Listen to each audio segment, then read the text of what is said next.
5 recettes à la une, ça sent déjà bon.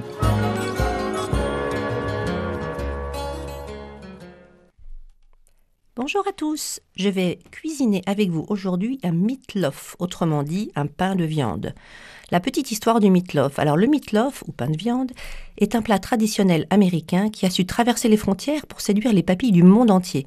Ses origines sont assez floues, mais on le retrouve dans de nombreuses cuisines européennes, notamment allemandes, belges et néerlandaises.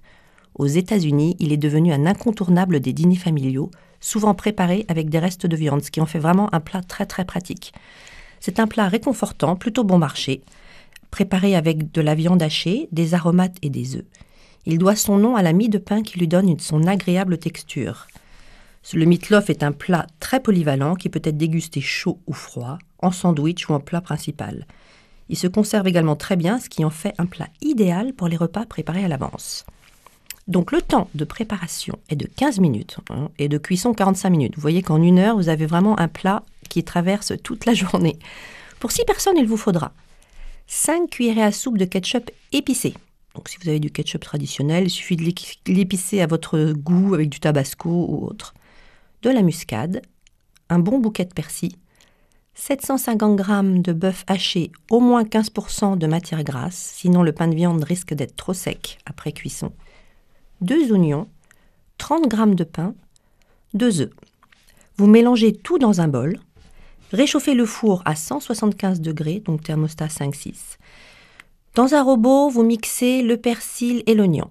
Ajoutez le pain coupé en dés et mixez à nouveau. Vous incorporez la viande, le sel, le poivre, le ketchup, les œufs, la muscade, enfin tous les ingrédients. Vous pouvez mixer à nouveau quelques secondes. Placez ce mélange dans un plat en lui donnant une forme de boule ou d'un cake. On peut le laisser tel quel ou le napper avec une sauce ketchup très facile à réaliser. Donc là, vous mélangez dans un bol 85 ml de ketchup plus 2 cuillères à soupe de cassonade, ce qui donne un petit côté sucré-salé qui est délicieux. 1 cuillère à soupe de moutarde et vous nappez le pain avant de le mettre au four. Donc, comme je vous le disais, environ 45 minutes. Vous pouvez le servir donc chaud ou froid, accompagné d'une grosse salade verte, 2 légumes dits rissolés ou avec une purée de pommes de terre. Mais on peut aussi, comme je le disais au début de la recette, le décliner avec toute autre sorte de viande. Par exemple, s'il vous reste un petit peu de rôti de porc ou de rôti de veau, vous mixez tous vos restes et pour éviter que ce soit un peu trop sec, vous pouvez y ajouter un peu de chair à saucisse. Le gras de la chair à saucisse pourra donner un petit peu de moelleux à votre pain de viande. Bon, ne pas oublier quand même de bien mixer pour pas que ça fasse genre pâté de campagne avec des petits morceaux, des petits grumeaux.